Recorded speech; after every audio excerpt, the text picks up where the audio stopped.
Hello students, कैसे हो आप लोग। होप आपकी पढ़ाई अच्छी चल रही होगी। 10 का दम, उसमें अब जो क्वेश्चन हम देखने वाले हैं वो कुछ इस तरीके का है। आपके पास बेंजीन है, इस बेंजीन के ऊपर कंसनट्रेटेड नाइट्रिक एसिड और सल्फ्यूरिक एसिड का रिएक्शन है। इसे आपको फर्स्ट बनाना है। इस फर्स्ट के ऊपर SnHCl का रिएक्शन है, इसे सेकंड बनाना है। इसके ऊपर NaNO2HCl का रिएक्शन है, इसे थर्ड बनाना है। और ये जो थर्ड बन जाता है, इसी से अलग अलग रिएक्शन मैंने दे रखे हैं। थर्ड के ऊपर बीटा नेफ्थॉल का रिएक्शन है, इसे फोर्थ बनाना है। इसी थर्ड के ऊपर अल्फा नेफ्थॉल का रिएक्शन है, इसे फिफ्थ बनाना है। इसी थर्ड के ऊपर फिनॉल का रिएक्शन है, इसे सिक्स्थ बनाना है। इसी थर्ड के ऊपर एनिलीन का रिएक्शन है, इसे सेवेंथ बनाना है। इसी थर्ड के ऊपर NN डाई मिथाइल एनिलीन का रिएक्शन है, इसे एट्थ बनाना है। इसी थर्ड के ऊपर बेंजीन के मेटा में 2 OH है, इसकी रिएक्शन कराकर नाइन्थ बनाना है। इसके ऊपर फिनॉल की पैरा पे CH3 है, इसके ऊपर रिएक्शन कराकर 10th बनाना है। चलिए सोचिए, एनालाइज करिए। आपके पास बेंजीन है और बेंजीन के ऊपर concentrated nitric acid sulphuric acid का रिएक्शन है। कौन सा रिएक्शन है? कौन सा रिएक्शन है? बेंजीन है और बेंजीन के ऊपर कंसंट्रेटेड नाइट्रिक एसिड और सल्फ्यूरिक एसिड का रिएक्शन है। कौन सा रिएक्शन है? नाइट्रेशन है। मतलब बेंजीन चैप्टर में 5 ही तो कॉमन रिएक्शन है, आपको प्रॉपर तरीके से क्लियर होना चाहिए। पहला हैलोजिनेशन, दूसरा नाइट्रेशन, तीसरा सल्फोनेशन, चौथा फ्रेडल-क्राफ्ट अल्काइलेशन और पांचवा फ्रेडल-क्राफ्ट एसाइलेशन। मतलब बेंजीन है, बेंजीन के ऊपर हैलोजन है, AlCl3 है, हैलोजिनेशन है। बेंजीन के ऊपर कंसंट्रेटेड नाइट्रिक एसिड है, सल्फ्यूरिक एसिड है, नाइट्रेशन है। कंसंट्रेटेड सल्फ्यूरिक एसिड है, सल्फोनेशन है। अल्काइल हैलाइड AlCl3 है, अल्काइलेशन है। और एसिड हैलाइड AlCl3 है, एसाइलेशन है। प्रॉपर आना चाहिए। तो इसी बेंजीन के ऊपर concentrated nitric acid sulphuric acid का रिएक्शन है, इसी कॉरस्पॉन्डिंग नाइट्रेशन करा देना है और नाइट्रेशन कराते हुए नाइट्रोबेंजीन बना देना है। अब ये जो नाइट्रोबेंजीन बना दिया, इसके ऊपर कह रहा है कि SnHCl का रिएक्शन है। सोचिए, नाइट्रोबेंजीन, नाइट्रो और इसके ऊपर SnHCl का रिएक्शन है, किस काम में आता है? रिडक्शन। मतलब कभी नाइट्रो को NH2 में कन्वर्ट करना होता है तो उस केस में हम जिस रिएजेंट को यूज करेंगे वो कौन सा होता है? SnHCl या आयरन HCl। इन दोनों को यूज करते हुए हम NO2 को NH2 में कन्वर्ट कर देते हैं। NH2 में कन्वर्ट कर दिया। अब आपसे कहा जा रहा है कि इसके ऊपर NaNO2HCl का रिएक्शन है। याद रखिएगा, ये टेम्परेचर 0 से 5 डिग्री सेल्सियस टेम्परेचर है, अदरवाइज ये टूट जाएगा, फिनॉल बन जाएगा। लेकिन इस थर्ड को लेकर आगे सारा रिएक्शन खोल रखा है। इसका अनुमान के चलना है कि 0 to 5 डिग्री सेल्सियस टेम्परेचर भी करा रहा है और इसके कॉरस्पॉन्डिंग हमें डाइजोनियम सॉल्ट बना लेना है। रिएक्शन कौन सा है? Diazotization reaction. याद रखिएगा, when primary aromatic amine is treated with NaNO2HCl at 0 to 5 degree Celsius temperature gave diazonium salt as a product. This reaction is called as diazotization reaction. मतलब बहुत अच्छा इंटर कन्वर्जन। कैसे? NH2 benzene से निकालना है। अच्छा, NH2 को benzene से निकालना होता है तो चूंकि नाइट्रोजन का lone pair carbon carbon double bond benzene आपस में रेजोनेंस होते हैं, आसानी से बाहर नहीं निकलते हैं। और दूसरी बात, NH2 का स्ट्रॉन्ग प्लस M है जो घर में पैसा दे रहा होता है, रिंग हाईली इलेक्ट्रॉन रिच है। अब मैं चाहता हूँ कि NH2 को निकालूं तो इसके लिए क्या करते हैं? इसके ऊपर NaNO2HCl का रिएक्शन कराते हैं और इससे बेंजीन डाइजोनियम सॉल्ट बनाते हैं और N2 अब यहाँ से निकल सकता है और फिनाइल कार्बोकेटाइन बन सकता है। इसका वाटर अटैक करके फिनॉल बना सकते हैं। तो एक तरीका ये है कि न्यूक्लियोफाइल का कार्बन को ऊपर अटैक करा के N2 को निकाल दें, और दूसरा तरीका ये होता है कि नाइट्रोजन नाइट्रोजन ट्रिपल बॉन्ड है और साइड वाला है जो किनारे वाला नाइट्रोजन है उसके ऊपर भी पार्शियल पॉजिटिव है, तो न्यूक्लियोफाइल को वहाँ रिएक्शन कराकर इस पर्टिकुलर को तोड़ दिया जाए और उस न्यूक्लियोफाइल का नाइट्रोजन नाइट्रोजन फिर बाद में फिनाइल के साथ जोड़ दिया जाए। मतलब ओवरऑल एक वो और एक ये आपस में कपल हो जाएं, और आपस में कपल हो जाएं इस तरह के रिएक्शन को बोलते हैं डाइजो कपलिंग रिएक्शन। तो जब न्यूक्लियोफाइल बेंजीन कंटेनिंग होता है तो उसके साथ डाइजो कपलिंग रिएक्शन कराते हैं। लेकिन अगर बेंजीन वाला न्यूक्लियोफाइल नहीं होता है, जैसे I-, जैसे आपका Br-, जैसे साइनाइड माइनस, जैसे NO2 वाला केस हो जाए, तो ये सब अगर न्यूक्लियोफाइल होते हैं तो इस केस में कार्बन को अटैक कराकर नाइट्रोजन गैस निकाल देते हैं। तो चूंकि थर्ड से फोर्थ, फिफ्थ, 6, 7, 8, 9, 10 सब में कहीं ना कहीं बेंजीन है, तो इसका कहीं ना कहीं मैं डाइजो कपलिंग रिएक्शन की बात कर रहा हूँ। और जो डाइजो कपलिंग रिएक्शन की बात कर रहा हूं तो थर्ड के ऊपर जो बीटा नेप्थॉल का रिएक्शन है, तो पहला क्वेश्चन तो यही आया कि सर क्या मैं इस वाले बेंजीन के अंदर अटैक कराऊं या इस वाले बेंजीन के ऊपर अटैक कराऊं। तो एक बेंजीन है बेटा, लेकिन दूसरा फिनॉल है। फिनॉल मतलब OH का प्लस M है, और जो OH का प्लस M है तो ये वाला जो रिंग है वो हाईली इलेक्ट्रॉन रिच है इस वाले रिंग के कंपैरिजन में। और जब ये हाईली इलेक्ट्रॉन रिच है तो इसकी वजह से इसका ऑर्थो, ये ऑर्थो और पैरा ब्लॉक मतलब दोनों ऑर्थो हाईली इलेक्ट्रॉन रिच हैं। लेकिन जब यहाँ इलेक्ट्रोफाइल को लाएंगे, पॉजिटिव चार्ज यहाँ बनेगा, इसका रेजोनेंस साथ में इसका भी रेजोनेंस और एरोमेटिक कैरेक्टर मेंटेन। लेकिन जब यहाँ इलेक्ट्रोफाइल लाएंगे, पॉजिटिव यहाँ बनेगा, पहले ही रेजोनेंस एरोमेटिक कैरेक्टर टूट जाएगा। इसका मतलब यहाँ से आने वाला इलेक्ट्रोफाइल, यहाँ से जब इलेक्ट्रोफाइल आ रहा है, कार्बोकेटाइन बन रहा है, तो उसमें स्टेबिलिटी ज़्यादा है। और जब उसमें स्टेबिलिटी ज़्यादा है तो इसका मतलब इसके ऊपर जब डाइजो कपलिंग रिएक्शन कराओगे तो इसके कॉरस्पॉन्डिंग आपको ये बनाना है, और ऑर्थो वाले पे N2PH जुड़ेगा और N2PH जोड़कर ये बनाना है। दूसरा, जब डाइजोनियम सॉल्ट आपने लिया और डाइजोनियम सॉल्ट के ऊपर अल्फा नेफ्थॉल का रिएक्शन करा रहे हो, तो अगेन ये बेंजीन है और ये फिनॉल है, और ये फिनॉल है तो इसका ऑर्थो पैरा डायरेक्टिंग नेचर सोचो। अगर पैरा पे जोड़ते हो, पॉजिटिव चार्ज यहाँ बनेगा, रेजोनेंस की स्टेबिलिटी पॉजिटिव यहाँ आ जाएगा, OH का प्लस M, स्टेरिक फैक्टर यहाँ कम होगा, स्टेरिक फैक्टर यहाँ ज़्यादा होगा। इसलिए कभी थर्ड के ऊपर आपको डाइजो कपलिंग रिएक्शन कराना है तो इसी पोजीशन पे N2PH को लगाना है, और N2PH को लगाते हुए कॉरस्पॉन्डिंग प्रोडक्ट बना लेना है।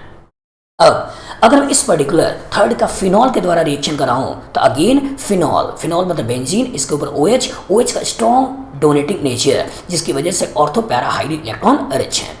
और जो ortho para highly electron rich है तो किसी भी इलेक्ट्रोफाइल का रिएक्शन कराओगे तो ऑर्थो और पैरा पे तो आएगा, क्योंकि ऑर्थो पे स्टेरिक फैक्टर ज़्यादा होगा, पैरा पे स्टेरिक फैक्टर कम होगा, इसलिए कोई भी इलेक्ट्रोफाइल इसके पैरा पर ही आता है। इसका मतलब अगर मैं इसके ऊपर डाइजो कपलिंग रिएक्शन कराऊं तो पैरा पे N2PH को लगा देना है। याद रखिएगा, रिएक्शन और फास्ट हो तो मीडियम बेसिक ले लेते हैं, NaOH ले लें स्लाइटली, तो ये बेस प्रोटॉन खींच के O- बना लेता है, जो और अच्छी तरीके से ortho para directing nature electrophile को अटैक करके कॉरस्पॉन्डिंग प्रोडक्ट बना लेता है। इवन अगर एनिलीन है और एनिलीन के ऊपर भी डाइजोनियम सॉल्ट का रिएक्शन करा रहे हो तो NH2 का भी स्ट्रॉन्ग इलेक्ट्रॉन डोनेटिंग नेचर होने की वजह से ऑर्थो पैरा यहाँ भी हाईली इलेक्ट्रॉन रिच है। और जो ortho para highly electron rich है तो इसका मतलब ऑर्थो पैरा पे इलेक्ट्रोफाइल आएगा। ऑर्थो अगेन स्टेरिक फैक्टर है, पैरा पे स्टेरिक फैक्टर नहीं है, इसका मतलब अगर इलेक्ट्रोफाइल को लाना होगा तो पैरा पर आएगा, और जो पैरा पर आएगा तो इसके कॉरस्पॉन्डिंग ये बना लेना है। सोचिए, अगर इसी के ऊपर अगर N डाइमिथाइल एनिलीन का रिएक्शन करा रहे हो तो N डाइमिथाइल है कुछ नहीं, N डाइमिथाइल है कुछ नहीं, इसका strong plus M again ortho para electron rich है। नाइट्रोजन के पास लोन पेयर है तो A double bond B C के पास लोन पेयर, रेजोनेंस नेगेटिव यहाँ आ जाएगा, A double bond B C के पास नेगेटिव, रेजोनेंस नेगेटिव यहाँ आ जाएगा, A double bond B C पे नेगेटिव, रेजोनेंस नेगेटिव यहाँ आ जाएगा। तो दैट मीन्स इसका ऑर्थो और para highly electron rich, ortho पे स्टेरिक फैक्टर ज़्यादा, पैरा पे स्टेरिक फैक्टर कम। इसका मतलब इलेक्ट्रोफाइल को जो लाओगे अगेन इसके पैरा पर लाओगे, और इसको पैरा पर लाते हुए ऐसा सोच लेना है। लिखने का तरीका हो सकता है कभी N2PH को खोल के ऐसे दिखा दे, हो सकता है कभी N2PH को ऐसे दिखा दे, इसके चक्कर में परेशान मत होइएगा। कभी कभी डराना होता है तो इस तरह से चीज़ों को दिखाता है, और डराना नहीं होता है तो इस तरह चीज़ों को दिखाता है। अब अगर बेंजीन के मेटा पे 2 OH लगे हुए हैं, मतलब सोचिए 2 OH लगे हुए हैं, और 2 OH का मतलब ये भी इलेक्ट्रॉन डोनेटिंग, ये भी इलेक्ट्रॉन डोनेटिंग। घर में सोच सकते हो कितना ज़्यादा पैसा होगा, OH का प्लस में बहुत ज़्यादा स्ट्रॉन्ग। ऑर्डर में आपको बताया होगा, पहले O-, फिर NH2, फिर NHR, फिर NR2, फिर OH, उसके बाद OR। मतलब IT का 2004 का एक सब्जेक्टिव क्वेश्चन का डाटा के साथ आपको क्लियर करने की कोशिश करूं तो उन्होंने आपसे पूछा था compound A with molecular formula C5H10O which on acid hydrolysis give compound B and C. Both B and C give iodoform reaction positive. The reactivity of A is 10 raised to the power 15 times that of ethene. और आपसे पूछा था what is the structure of A, B and C.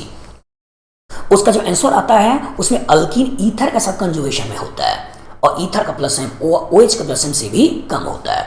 तो सोच सकते हैं कि OR का प्लस M से 10 raised to the power 15 times अगर पैसा आ रहा होगा, और OH का प्लस M OR का प्लस M से भी ज़्यादा है, तो बेंजीन कितना ज़्यादा इलेक्ट्रॉन रिच है। और खासकर अगर 2 OH लगे हुए हैं तो सोच सकते हो कि बेंजीन कितना हाईली इलेक्ट्रॉन रिच होगा। और जो हाईली इलेक्ट्रॉन रिच होगा तो जब इलेक्ट्रोफाइल का अटैक कराओगे तो इसकी वजह से इसका दोनों ऑर्थो, इसका पैरा, और इसकी वजह से यही दोनों ऑर्थो और ये पैरा हाईली इलेक्ट्रॉन रिच हैं।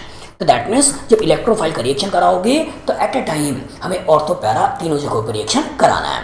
दैट मीन्स इस फिनॉल का दोनों ऑर्थो इसका पैरा और इस फिनॉल का भी दोनों ऑर्थो इसका पैरा, इन तीनों जगहों पर रिएक्शन करना है, N2PH N2PH N2PH बनाना है। अब लास्ट आपसे जो कह रहा है वो क्या कह रहा है कि बेंजीन उसके ऊपर OH और CH3, मतलब एक OH का प्लस M एक CH3 का हाइपर कंजुगेशन प्लस I। अब इंपॉर्टेंट, डिसाइड कौन करेगा? डिसाइड कौन करेगा कि N2PH कहां पर आएगा? क्या डिसाइड OH करेगा या डिसाइड CH3 करेगा? जब भी ऐसे क्वेश्चन फंस जाइए तो सोचा करिए किसका पावर ज्यादा है। चूंकि OH का प्लस M ज्यादा डोमिनेटिंग होता है एज कम्पेयर टू CH3, तो जो डिसाइड करेगा वो कौन सा है? OH का प्लस M। तो OH का प्लस M और इसका पैरा पोजीशन ब्लॉक है, तो जहां इलेक्ट्रोफाइल आएगा वो पोजीशन कौन सा है? ऑर्थो। तो चाहे इस ऑर्थो पे ला दो चाहे इस ऑर्थो पे ला दो, और कहीं पे लाते हुए आप कॉरस्पॉन्डिंग प्रोडक्ट बना लो। तो इस क्वेश्चन के कॉरस्पॉन्डिंग मैं आपसे जो कॉन्सेप्ट जानने की कोशिश कर रहा हूँ, कॉन्सेप्ट बनाने की कोशिश कर रहा हूँ, वो क्या है कि डाइसो कपलिंग रिएक्शन कैसे कराते हैं, और डाइसो कपलिंग रिएक्शन के कॉरस्पॉन्डिंग क्या क्या परम्यूटेशन कॉम्बिनेशन आपसे पूछा जा सकता है। तो सबसे पहले डाइजोनियम सॉल्ट बनाना आपको सिखा रहा हूँ। तो डाइजोनियम सॉल्ट बनता कैसे है? बेंजीन के ऊपर पहले नाइट्रेशन कराइए, नाइट्रेशन करा के नाइट्रोबेंजीन बनाइए, नाइट्रोबेंजीन का रिडक्शन कराइए, रिडक्शन कराकर एनिलीन बनाइए, और एनिलीन के ऊपर NaNO2 0 to 5 degree Celsius temperature, उसके कॉरस्पॉन्डिंग डाइजोनियम सॉल्ट बनाइए।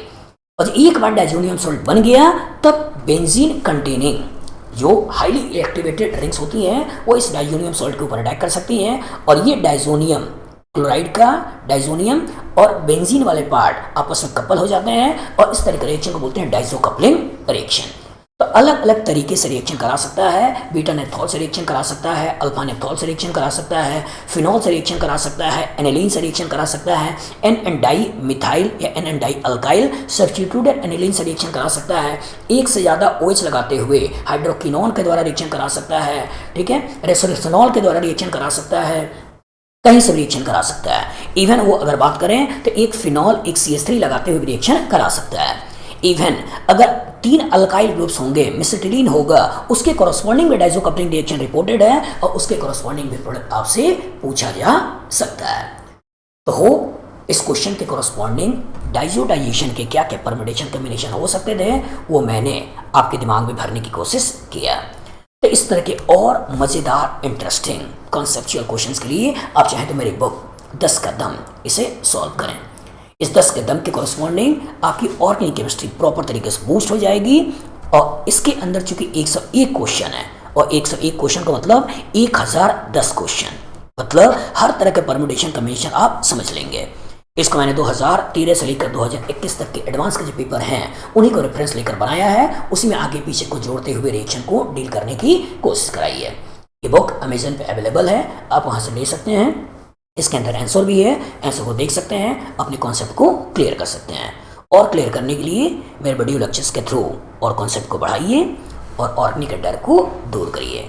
मिलते हैं अपने नए वीडियो में नए क्वेश्चन के साथ, आपके कॉन्सेप्ट को क्लियर करने की और आपके सब्जेक्ट के डर को दूर करने की मैं कोशिश करूंगा।